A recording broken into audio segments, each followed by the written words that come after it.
on the television, that's a bad thing.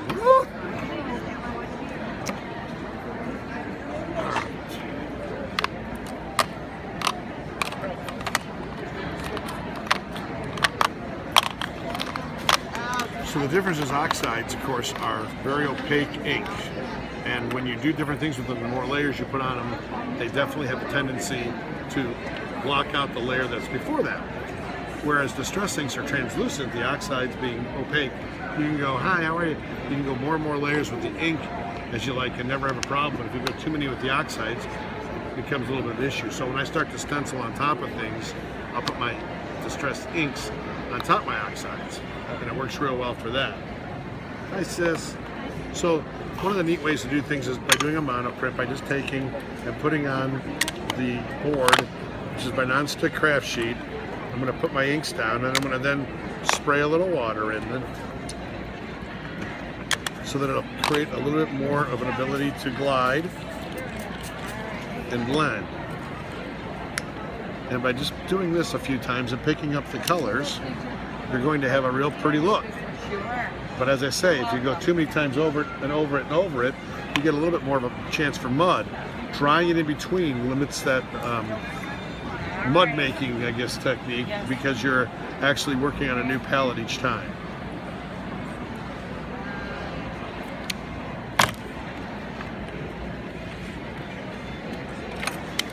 The 3 cards you just gave away, were they done with that also? They were. The one was done this way. Then there was one done direct to paper, and there was one that was done with my applicators, putting them on that way.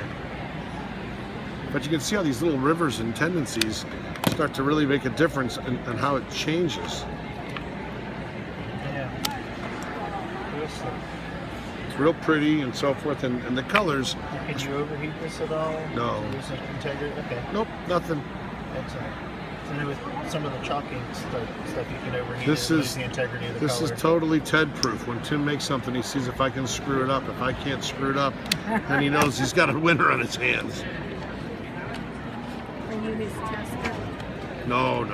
That'd be a fun job though, wouldn't it? Yeah. So after you get down about 3 or 4 levels, now you can come back in and we'll take some of that ink back out by spraying water on that, and that water will give it a bleaching effect on where the water's at.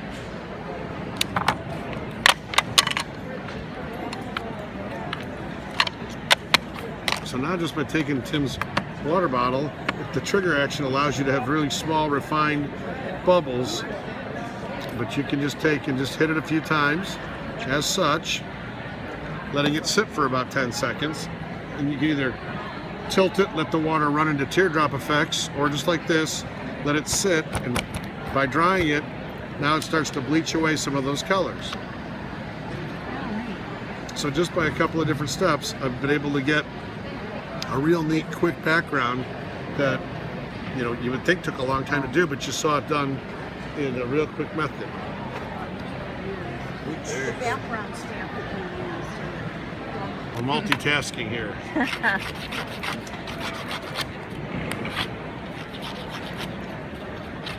So Tim's got these little paper distressors that really nicely open up the side pores of the paper, but you can accomplish the same thing by rubbing a pair of scissors on there. It's just not as even and as easy. But then by just going back in here, taking those same colors of the ink, we're just going to go ahead and hit this and make a nice border. Hi, Taylor.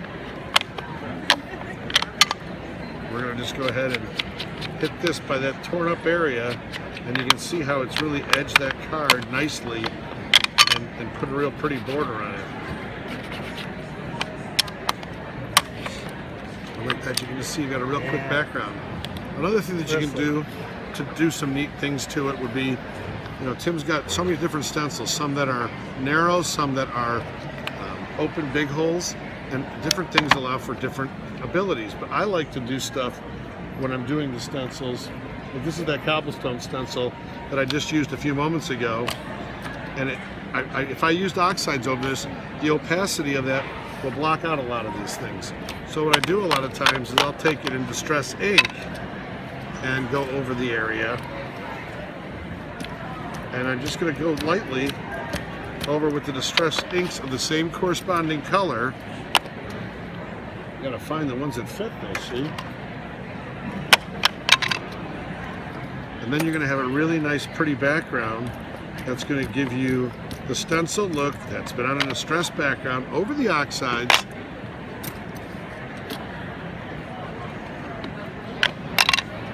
And all of Tim's colors coordinate.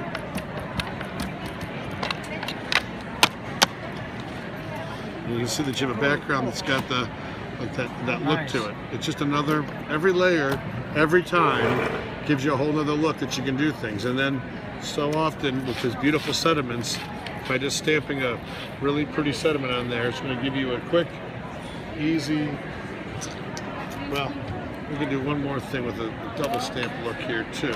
I'll see you Friday. Are you out of here? Yeah. All right, I'll see you Friday. All right. Thank you, Greg. Thanks for bringing her down. Oh, yeah. We'll miss you at supper. No problem. What I showed him earlier was with these distress inks, I'm sorry, the distress oxides in this application, like a real pretty one is the wilted violet. If I take this wilted violet and just give it a secondary wipe on here, I can get a double stamped background that's going to give us a whole different look.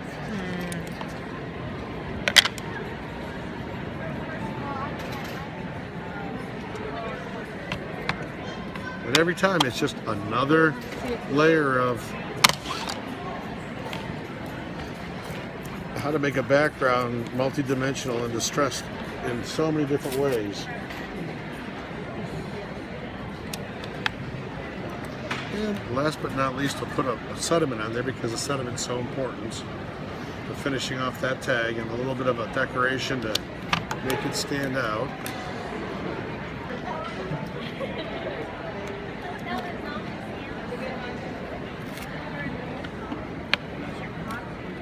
This is one of Tim's newer background was. Now what I like to do here is in order to make it stand off so that we've got a little bit of definition between all this loveliness, I'll take this here and spray a little, or put a little bit of the white paint down.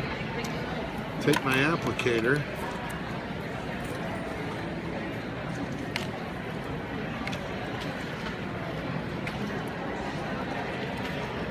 Put this up. I'm going to do a double stamping on here.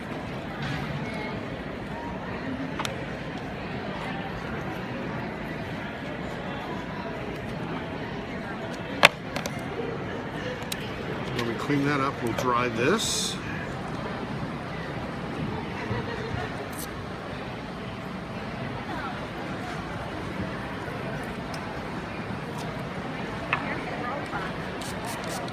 We'll ink it with black now, and we'll hit that so we have like a drop shadow.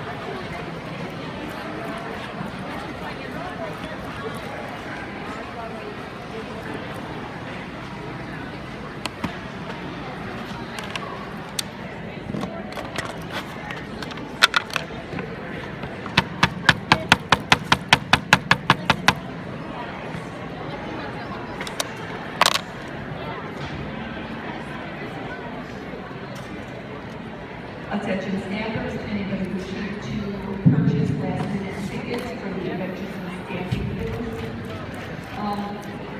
Nice. A lot of areas really dress up nicely when you come back with the white